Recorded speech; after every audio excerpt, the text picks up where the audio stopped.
Olá a todas e todos, eu sou André Gugel e está começando mais um Late UX Show. Esse é um programa de entrevistas sobre temas do design e de UX. Então, se você gosta desse conteúdo e se faz sentido para você, se inscreva no canal e me acompanhe também no Instagram, onde eu compartilho alguns conteúdos sobre esses assuntos. Bom, e hoje nós vamos falar sobre saúde mental, sobre síndrome de burnout, que nós poderíamos traduzir para o português como síndrome do esgotamento. Esse é um assunto muito sério, deixa eu inclusive trazer algumas informações da OMS sobre a síndrome de burnout. Bom, a OMS não classifica a síndrome de burnout como uma doença, mas ela está descrita na 11ª revisão da Classificação Internacional de Doenças, a CID-11, como um fenômeno ocupacional, ou seja, relacionado a ambientes de trabalho. Ela consta no capítulo sobre fatores que influenciam o estado de saúde ou contato com os serviços de saúde, que inclui também outras razões pelas quais as pessoas entram em contato com os serviços de saúde, mas que não são classificadas como doenças ou condições de saúde. A OMS tem, inclusive, um conceito, uma definição para a síndrome de burnout.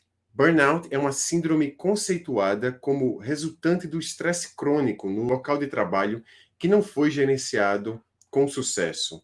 Eu acho que esse é um tema muito sério para a nossa profissão design, porque nós temos designers trabalhando em diferentes contextos, como freelancers, às vezes trabalhando em agências ou consultorias e também em grandes organizações. E claro, cada um desses níveis apresentam suas próprias particularidades, mas em geral, designers estão lidando cada vez mais com métricas, metas, números, e isso gera um ambiente de estresse. Bom, para falar mais sobre isso, eu convidei aqui o Francisco Mendes. Ele trabalha na Ierbo, que é uma startup que construiu uma plataforma para colaborar com indivíduos e companhias a estimularem um ambiente de saúde mental mais positivo. Então vamos receber aqui o Francisco Mendes. Seja muito bem-vindo ao X-Lab.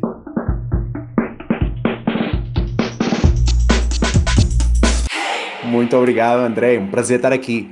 Muito obrigado porque primeiro, é importante dizer, assim, que eu vi o seu conteúdo que você fez para os meus amigos do Office, eles adorei, assim, e aí entrei em contato com você, você gentilmente veio conversar comigo. É muito importante dizer que esse aqui não é um conteúdo pago, esse é um genuíno interesse meu sobre esse tema, né, o burnout e a saúde mental em geral, Francisco. Então, desde já, muito obrigado aqui por essa conversa, acho que vai ser sensacional. Vamos iniciar. Não, obrigado pelo convite. Eu sinto a mesma coisa. A nossa empresa tem também, obviamente, uma parte comercial ligada a isso, mas o nosso principal objetivo é trazer a atenção para estes assuntos. Acho que é super importante então, para mim é um prazer estar aqui e poder compartilhar com a audiência aí do X-Lab todo este material que a gente tem aqui pensado para esta nossa conversa. Maravilha. Eu acho que é muito importante também a gente, antes de qualquer coisa, né, Francisco, a gente dizer que a gente vai trazer esse conteúdo e a gente sabe a responsabilidade de trazer esse conteúdo, né? Quando a gente fala sobre saúde mental, bem-estar mental, é um assunto muito sério. As pessoas sofrem, né, em situações diversas. Então é muito importante que a gente vai falar aqui sobre um panorama geral para que as pessoas tomem consciência sobre esse assunto e também para que a gente fale sobre esse assunto na perspectiva do design. Sim. Francisco, eu falei na introdução que nós, designers, trabalhamos com pressões diferentes. Estamos lidando com métricas, muitas vezes, números, metas, e isso é um ambiente que pode se transformar num ambiente tóxico, né? Então, eu só queria fazer esse esclarecimento com você para que a gente comece a falar sobre burnout e saúde mental. Sim. Antes, Francisco, para a gente realmente iniciar, eu queria que você fizesse uma definição sobre a sua perspectiva. Eu li a definição da OMS lá no começo, sim, mas é muito bom também que você complemente isso a partir da sua experiência. Sim, então, André, eu acho que a definição da OMS a gente vai encontrar definições diferentes, mas eu acho que ela cobre em grande medida aquilo que a gente entende pela síndrome do burnout, tá? Eu acho que o mais importante é trazer isso para a nossa linguagem normal aqui do dia a dia. O que a gente quer dizer com isto do burnout é que não é só você estar cansado, não é só sentir um stress, sentir uma pressão, tá? Estamos falando de algo que que já é algo crónico e que é algo que começa a ter impacto a nível emocional e até físico, tá? Então, estamos falando já dessa etapa que queremos todos evitar, que quem nos está assistindo que não chegue nessa etapa. Então, gostei muito dessa postura inicial de falar, olha, a gente vai trazer este assunto, ele é super sério, não estejam à espera de encontrar aqui uma solução, no caso de estarem passando por isto, encontrar aqui uma solução imediata, não existe essa pílula dourada, tá? Mas o mais importante é estarem buscando informação deste tema. Eu acho que já é meio caminho para começar a solucionar ou para evitar chegar lá.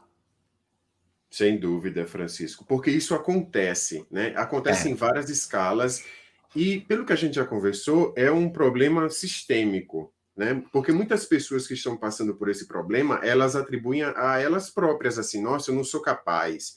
Aí começa a ter talvez uma síndrome de impostor. Mas, na verdade, existe todo uma engrenagem, né, que faz com que as pessoas cheguem nesse estado, não é, Francisco? É isso. Então, a nossa forma de ver o burnout, nós criámos uma medida que é o burnout risk, que é o risco do burnout, não é? O risco potencial de chegar no burnout. É difícil medir o burnout diretamente, não é como a tensão arterial que a gente consegue medir e saber cientificamente é isso que significa. O que a gente faz é medir fatores que a gente sabe que têm uma correlação com a síndrome de burnout, tá? Então, esses fatores, nós consideramos 4 fatores. Tem que ver com a exaustão, que eu acho que é o primeiro que, mesmo quando o leigo, a pessoa que não sabe do assunto, pensa sempre nisso, não é? O cansaço, a fadiga constante, tá? Então a exaustão é um dos fatores que tem uma correlação forte com um risco alto de burnout. Depois a gente tem o cinismo, que é o cinismo no sentido de a forma como no ambiente de trabalho a gente encara as nossas tarefas. Tá? Então, quando a gente começa a ter um comportamento mais cínico face ao nosso trabalho, é quando nós começamos a ganhar algum distanciamento e deixamos de ter aquele brio profissional. A gente já começa pensando, bom, esses caras sempre estão dando para trás, não gosto da opinião deles, eles não valorizam o que eu faço, então, olha, eu vou entregar como está e lavei as minhas mãos, tá? No Brasil, Francisco, a gente chamaria, tá empurrando com a barriga, assim, sabe? Vai só, Isso, né? isso. Empurrando com a barriga, é isso mesmo. Então, Isso. a gente chega nessa etapa e a gente fala que é um fator, que é um irmãozinho do cinismo, que é a despersonalização. Parece uma palavra muito grande, mas o que ela significa também é só o distanciamento face às pessoas. Então, o cinismo é um distanciamento face às tarefas, ao trabalho que eu estou entregando. Aqui a despersonalização é face às pessoas. Então é quando eu já começo pensando, bom, estou falando com ele, mas eu sei que ele não entende, sei que ela vai dar para trás, então eu já nem quero saber. Então começa criando esse distanciamento emocional que às vezes também traz depois conflitos interpessoais, tá? Então esta normalmente a despersonalização, quando ela é muito visível, é aquilo que a gente já identifica como sendo uma pessoa tóxica no ambiente de trabalho, tá? E a gente já começa dizendo, ok, esta pessoa, então já entra na defensiva e isso vai fazer com que tenha também consequências para todo o equipe, tá? E por último, nas quatro principais fatores que a gente usa aqui para medir o risco de burnout, a gente tem a ineficácia, aquilo que a gente chama de auto-ineficácia, que é a percepção que a pessoa tem de que não é capaz de entregar um bom trabalho, ou que não tem as habilidades que necessita. Não necessariamente a pessoa não tem essas capacidades, mas é a percepção que ela tem. E ela começa a sentir cada vez menos fé na sua capacidade de entregar trabalho. Então começa sentindo, bom, se calhar vai procrastinar, não vai fazer a tarefa mais difícil logo da arrancada, e depois o que vai acontecer é vai aumentar a ansiedade, porque começa vindo aquela data limite que a gente tem que entregar, e a gente não atacou aquele trabalho porque sentiu que não tinha capacidade, e agora tem que fazer sim ou sim. E então isto termina a ser um ciclo vicioso, porque se a gente tem uma autoeficácia alta, vai ter cinismo alto, vai ter despersonalização alta e vai ter exaustão, porque nunca vai parar para descansar. Nossa, isso é muito comum, né, Francisco? E o pior, eu acho que as pessoas vão entrando, sabe, nesse cenário gradativamente e não se dão conta, né? Porque no começo a gente quer ser desafiado, né, Francisco? É muito legal você chegar num trabalho novo e você dizer assim, não, traz para cá que eu vou matar isso aqui. Aí você faz o seu máximo, porque, né, você quer realmente mostrar que você é capaz de fazer aquilo ali. Só que você não se percebe, você vai sendo levado a essa situação onde você vai dar sempre mais e, nossa, e você começa a encontrar desafios.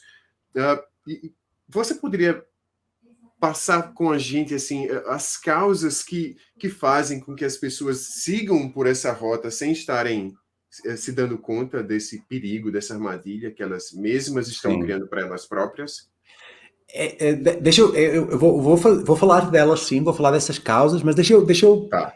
porque eu gostei da forma como você começou aí descrevendo, e a verdade é essa, é um processo gradual, tá? Em que Sim.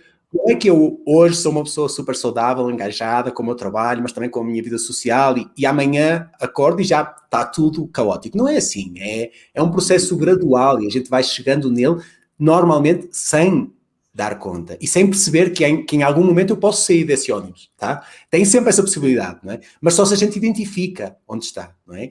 Então, para a gente saber quando é que quer descer desse ônibus, a gente tem que olhar para a frente e ver onde é que ele está, onde é que o ônibus está indo. Então, deixa eu falar para aqui um exemplo do que a gente chama do burnout journey típico, tá? Que é o caminho, o passo a passo que costuma acontecer. Não, nem todos os casos são assim, tá? Algumas dessas etapas a gente vê que às vezes não estão presentes, mas o mais frequente é isso. Este é o cenário. A gente tem um designer, ou um programador, ou no meu caso alguém de growth que lida com ambos, né? E o que a gente tem é um cenário normal em que a pessoa está feliz, está engajada, está trabalhando e está tudo ok. Tá? Depois surge uma alteração. Okay? Há alguma alteração, um novo projeto que surgiu, mudou o PM do projeto e agora mudou aqui o processo que a gente estava executando, tem uma alteração a nível familiar, por exemplo, também às vezes acontece desse lado, inclusive é só a mudança de um escritório deste bairro para outro bairro pode já resultar em algo diferente, ok? Há alguma alteração, sim, ok? Há aqui uma alteração no meu mundo, e essa alteração faz com que eu precise dar uma milha extra, dar aquela hora extra ao final do dia, se calhar hoje vou almoçar em frente aqui à tela, não é? E começa a ter esse processo. Mas a gente pensa, está tudo tranquilo, porque é só porque esta alteração acabou de se dar, tá? Houve esta mudança na minha vida, então eu tenho que correr um pouquinho mais, tá? Isso acontece, eu acho que todos passamos por esta fase.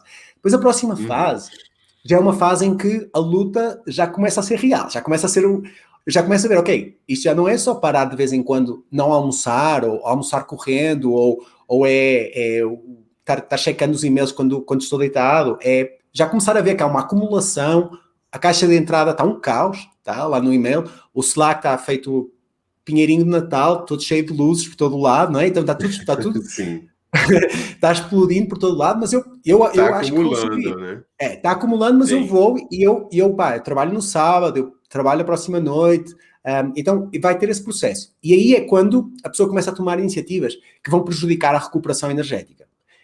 Porque é algo que falam muito os desportistas. Mas então aqui a questão qual é? Eu vou deixar de ir no cinema.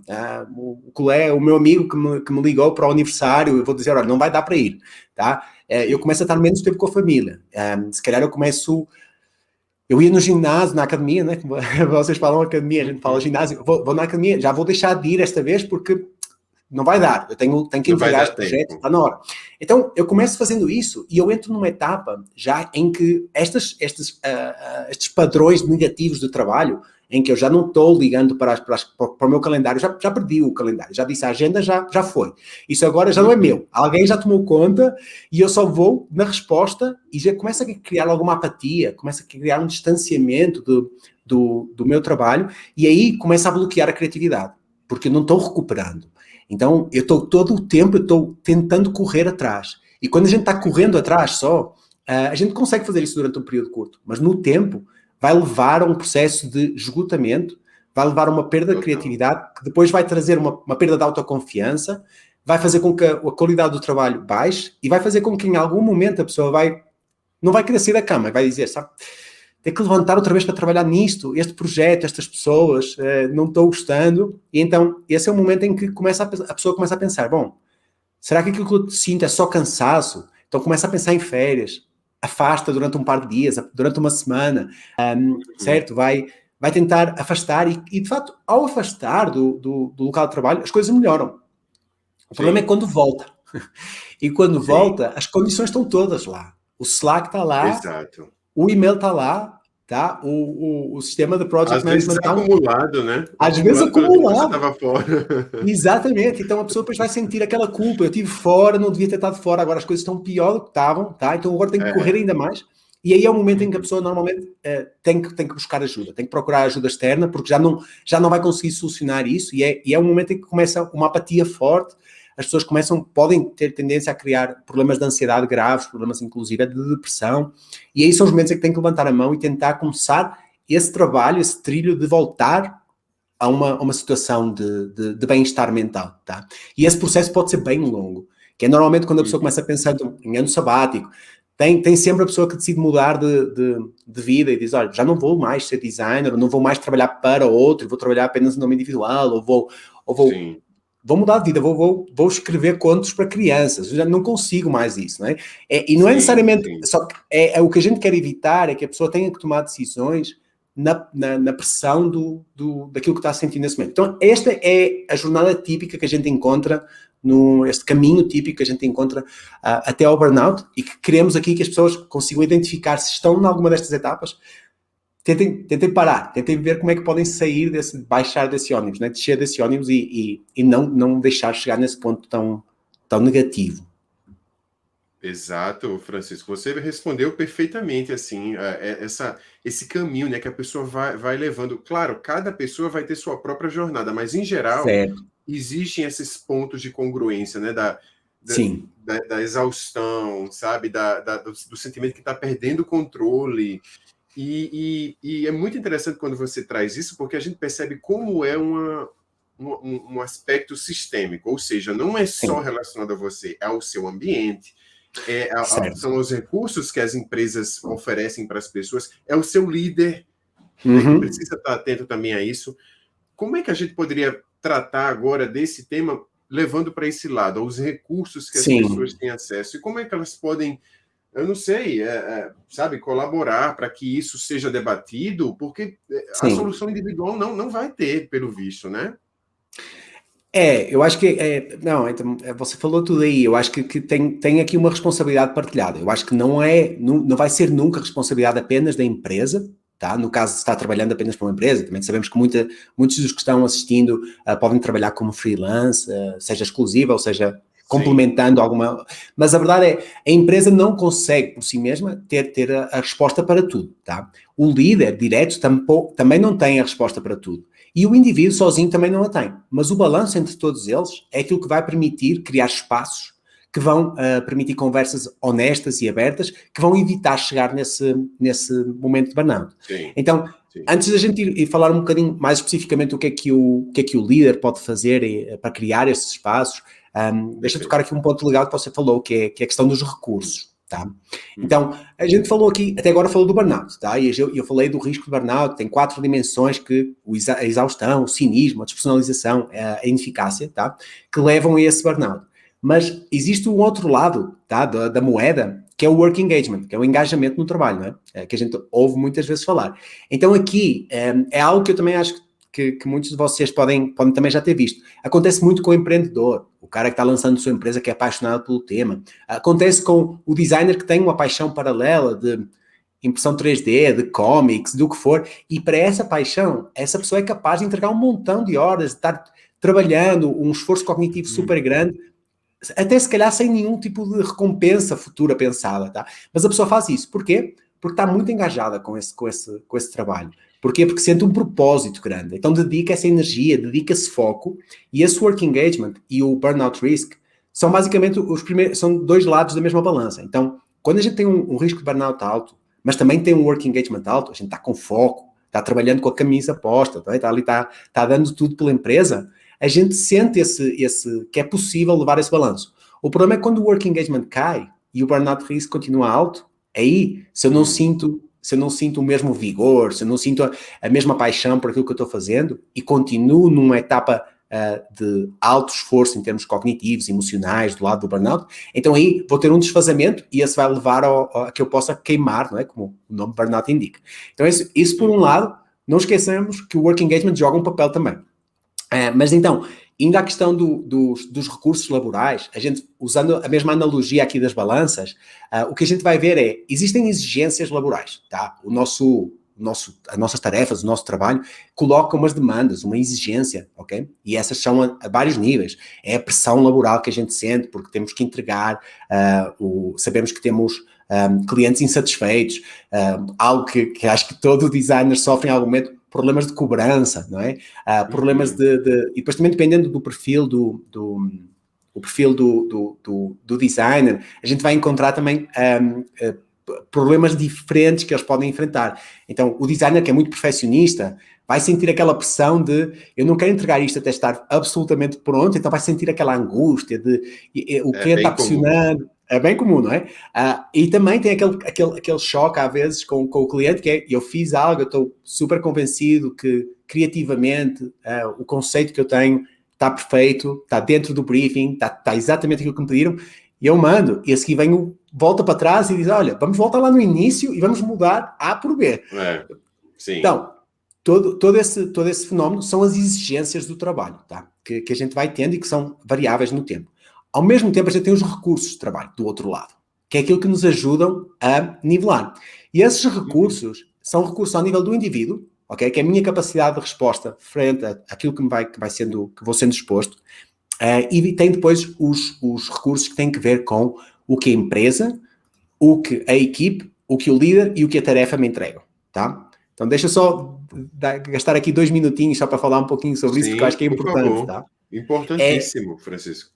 Então, para a gente também entender o que é esperado de cada um e porque é que pessoas que estão trabalhando na mesma tarefa, tá? Com as mesmas responsabilidades, na mesma empresa, supostamente com as mesmas condições, porque é que umas podem estar em risco de burnout e outras não. Depende de cada pessoa, não é? Depende de como é que funciona, primeiro, depende de como é que é a minha vida extra-laboral, o que é que eu tenho passando em minha casa, não é? Mas, além disso, existem também as questões os bias cognitivos, as armadilhas cognitivas que cada um de nós tem.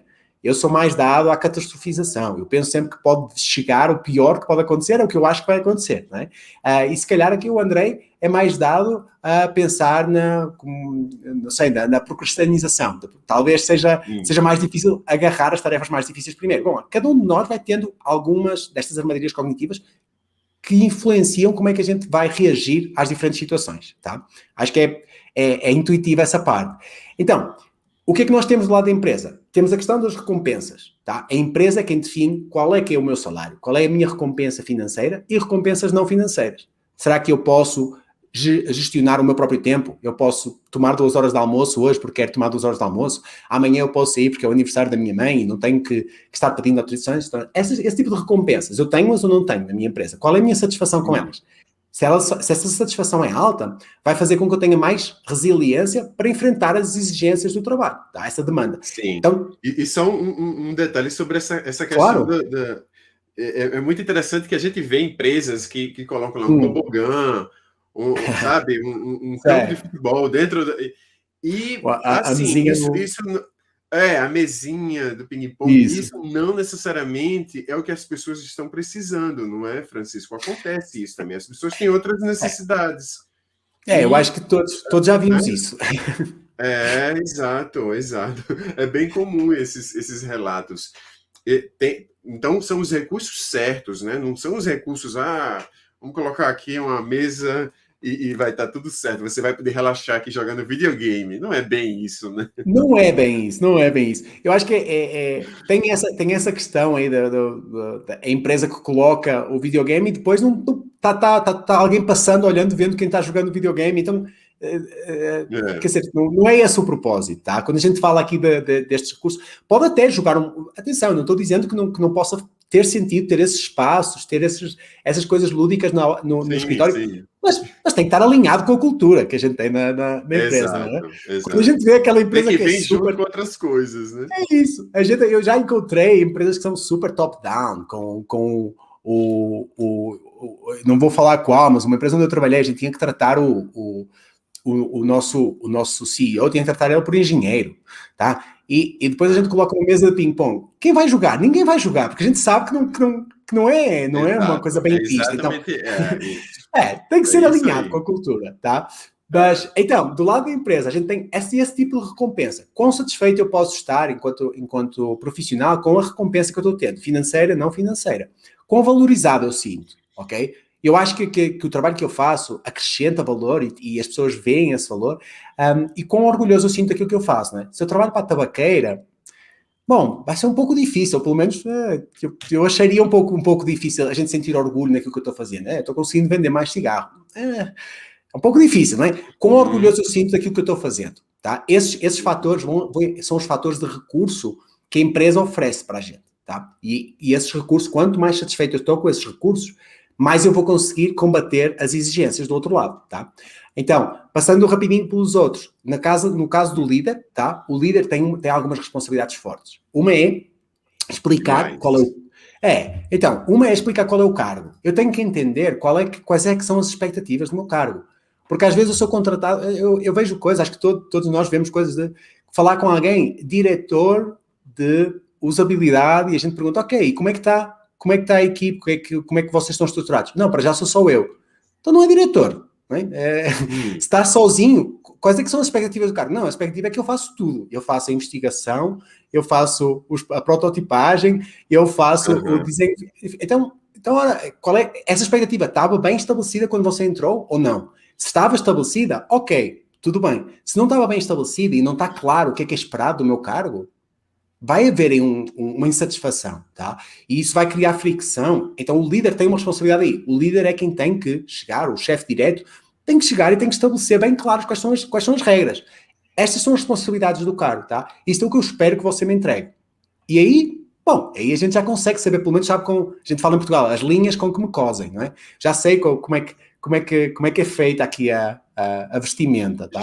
Já está na mesa, né? Eu tenho uma visão, né, de tudo, Isso, né, Francisco? isso. Exato. E é impressionante das minhas atribuições.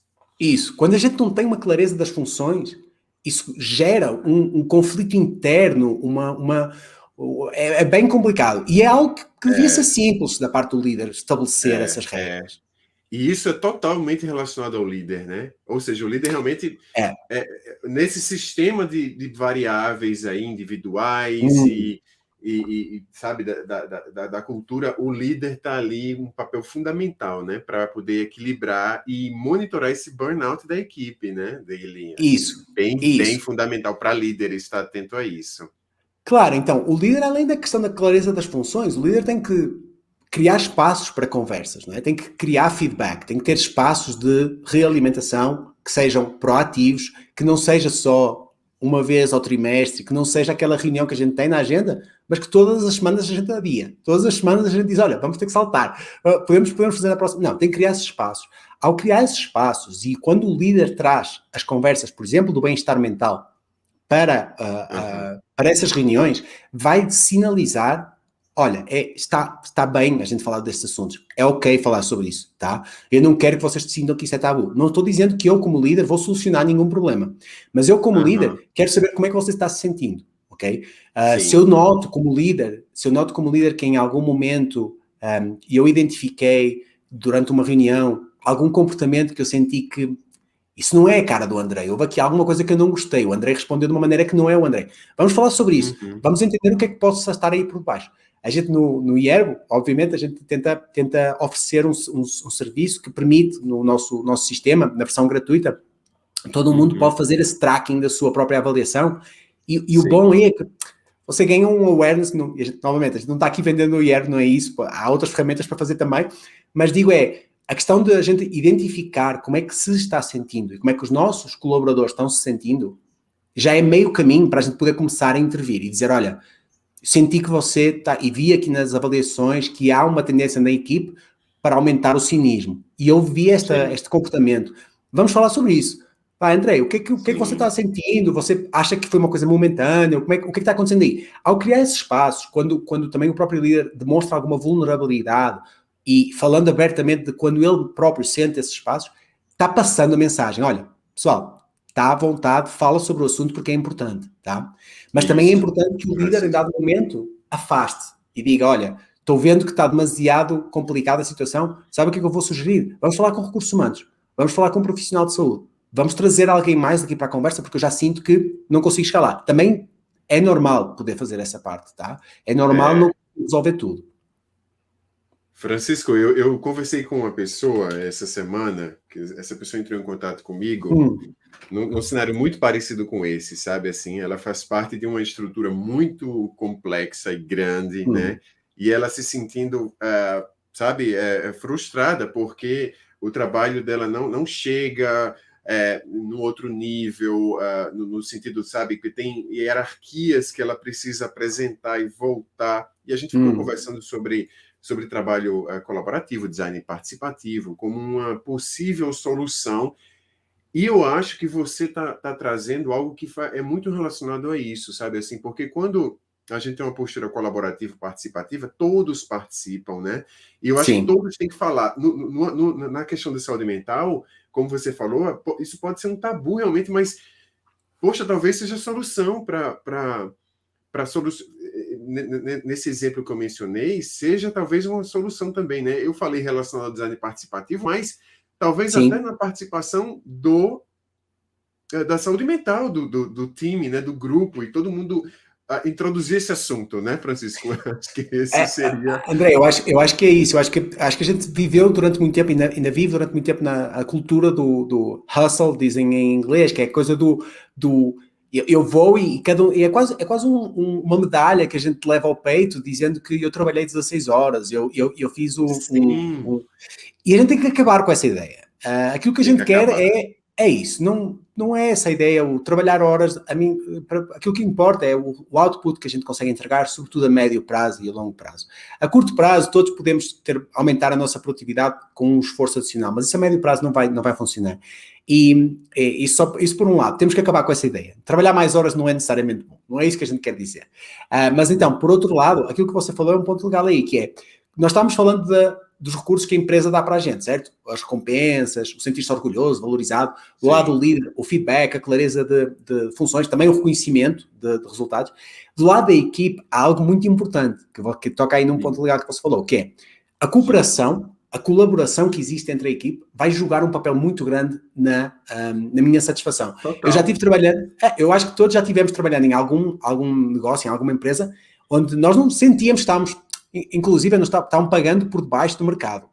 Eu sentia que estava com um salário inferior, mas o ambiente era tão bom, o trabalho era tão criativo, que se criava, era divertido trabalhar. Porquê? Porque as pessoas com que eu trabalhava, tínhamos ali uma compatibilidade, uma colaboração, que levava a que eu fosse capaz de aguentar as outras exigências. Então, quando a gente vai falando disso, os recursos que a gente tem vão gerindo aí com as exigências que a gente tem para assegurar que temos um bom bem-estar mental. Sim. Francisco, e assim, isso é tão comum, sabe? Assim, as pessoas estão presas, às vezes, em umas situações sem enxergarem a saída, e talvez a gente esteja aqui conversando sobre um caminho. Como a gente falou lá no começo, a gente não ia dar soluções, a gente ia criar uma consciência, né, individual. Se a pessoa está se vendo numa situação como essa, talvez uma saída seja ela trazer isso para mais pessoas próximo dela, né, e criar esse ambiente de discutir, né, trazer esse assunto e colocar na mesa realmente como você está colocando. Agora, estar consciente é fundamental, como você falou, né? Francisco, eu acho que é o primeiro passo, essa autoavaliação. E você estava comentando que a sua ferramenta tem uma parte gratuita para que as pessoas façam isso, né? Então no Yerba.co a gente compartilhará aí em algum lado, a gente colocará aí, vai estar aí o link. Então vocês podem acessar e todas as pessoas a nível individual podem usar a ferramenta. Depois há uma ferramenta que tem uma versão paga, que é já quando quer ter toda uma hierarquia, quer trazer toda a equipe. Vocês podem trazer os seus colegas, mas não vão ter informação do que é que está acontecendo com os outros colegas. Toda a ferramenta é anonimizada, só se consegue ver dados agregados e tudo mais, mas vão conseguir ter informação direta do indivíduo. Então, cada pessoa fazendo essa autoavaliação, como você falou, entendendo qual é o risco do burnout que eu tenho neste momento, qual é o meu valor de mental well-being, digamos, de bem-estar mental, como é que eu estou neste momento, work engagement e burnout, e vou também ter algo que eu acho que é super importante, que é vou poder identificar quais é que são as minhas armadilhas cognitivas mais presentes, tá? Quais é que são as mais prevalentes que eu tenho? E com base nessa informação, Sim. e eu já vou ter essa consciência, tá? Eu já vou saber, olha, eu tenho Sim. catastrofização presente, então eu sei que eu tenho tendência a ver sempre o lado negativo das coisas. Então, sabendo disso, não quer dizer que eu vou solucionar, mas pelo menos já tenho essa informação para começar a trabalhar nela.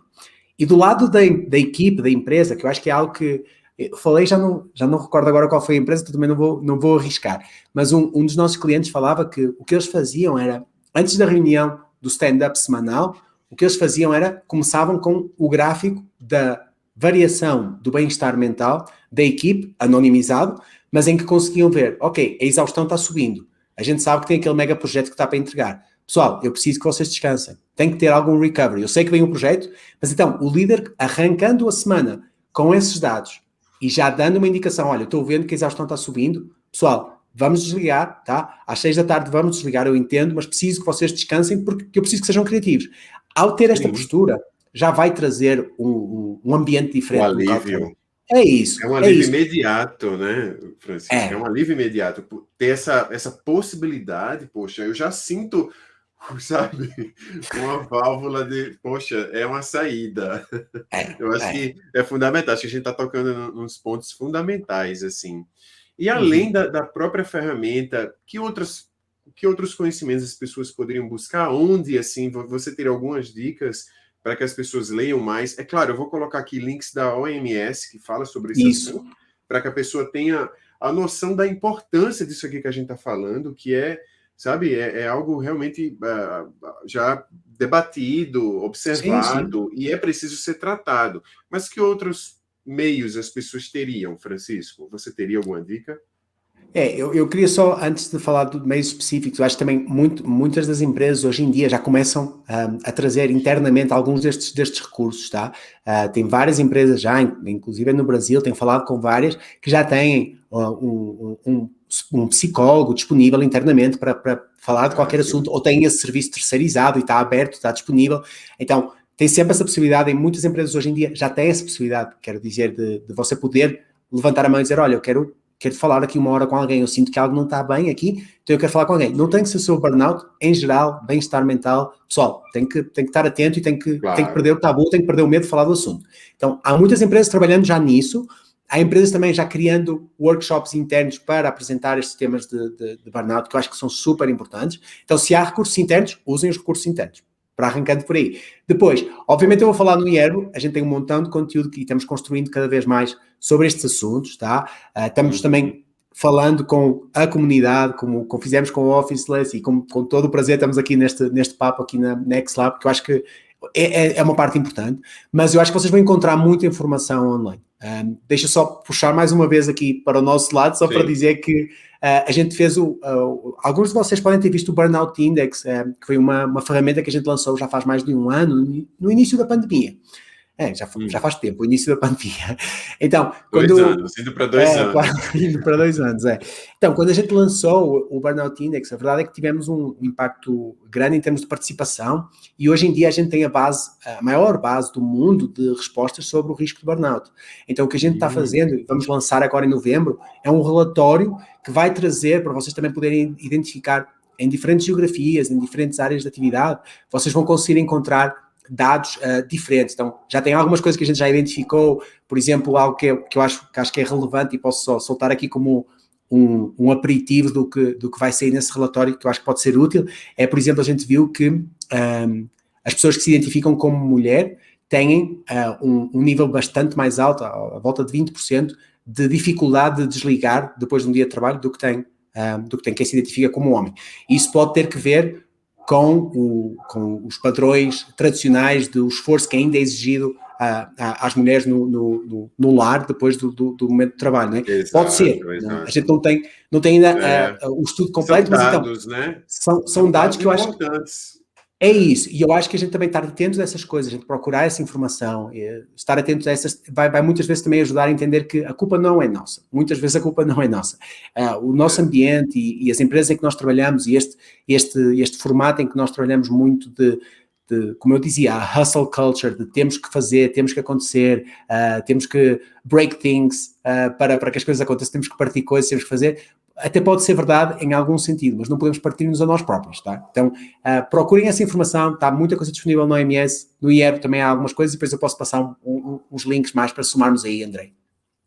Perfeito. Eu coloco tudo aqui na descrição do vídeo. Além disso, é claro, busquem ajuda. Eu acho que o objetivo principal aqui da nossa conversa é, se você está num ambiente onde você não tem, como o Francisco falou, acesso a um psicólogo, ou, sabe, existem plataformas que você pode buscar ajuda de psicólogos hoje em dia. Enfim, busquem. Você não está enfrentando um problema porque é culpa sua, né? Você está, como a gente está falando aqui, num sistema de engrenagens e você precisa primeiro tomar consciência para que você comece a agir para solucionar, não só para você, mas para todo o sistema que você está incluído, né? Eu acho que isso é muito interessante, Francisco. Além disso, reserva um tempo para você. Eu acho que é o saldo aqui da nossa conversa também, né? Cuida da alimentação, beba água.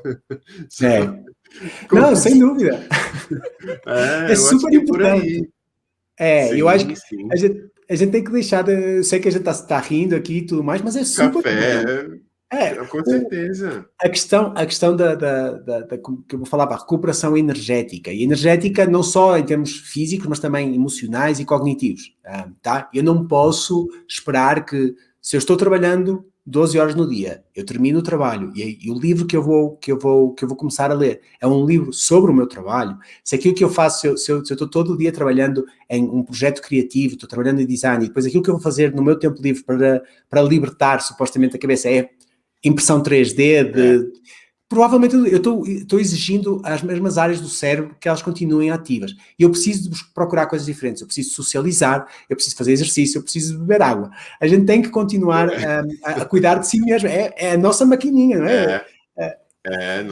Nosso instrumento principal. E eu estou falando isso para todo mundo que está aqui assistindo a gente, com você, mas para mim também, Francisco. Sabe, às vezes eu acordo no meio da noite sonhando que eu estou trabalhando. Obviamente, isso é um sinal de alerta que eu preciso pensar. Então, é todo mundo. Sem dúvida. Todo mundo. A gente precisa estar atento a isso. Francisco, poxa, eu só tenho a agradecer. Muito obrigado pela ótima conversa aqui que a gente teve. Eu acho que serviu para... O nosso objetivo foi concluído. Assim, as pessoas vão comentar aqui sobre isso. Eu gostaria que elas comentassem como isso despertou nelas uma vontade de pensar sobre esse assunto e sobre falar sobre esse assunto com seus times, com seus líderes, que esse assunto seja trazido de forma colaborativa, participativa, porque estamos todos conectados nessa engrenagem tão complexa e não se sintam sós. Né? Eu acho que seria um recado final. Você quer complementar com alguma mensagem final também para as pessoas? Fica à vontade para convidar as pessoas para conhecer a ferramenta, a Yerbo e tudo mais que você quiser. O espaço é seu. Olha, Andrei, primeiro agradecer, eu acho que foi uma ótima conversa, espero que seja útil para as pessoas e aquilo que você falou, não sintam que estão sós, tentem procurar ajuda, inclusive aqui nos comentários podem conversar, podem contar se tiveram alguma experiência deste género, alguma experiência próxima, e eu acho que seria bacana também que a comunidade vá falando sobre estes assuntos para mostrar que estamos à vontade para falar destes assuntos e que é normal, que são coisas que acontecem, é como uma lesão física. A gente não tem problema de falar quando quebra um braço, então vamos falar também quando passa por estes problemas. É uma questão emocional e física que é muito importante que nós trabalhemos. Então, sim, vou aproveitar, André, para além de agradecer obviamente o espaço e obviamente colocar a Yerbo à disposição de toda a comunidade.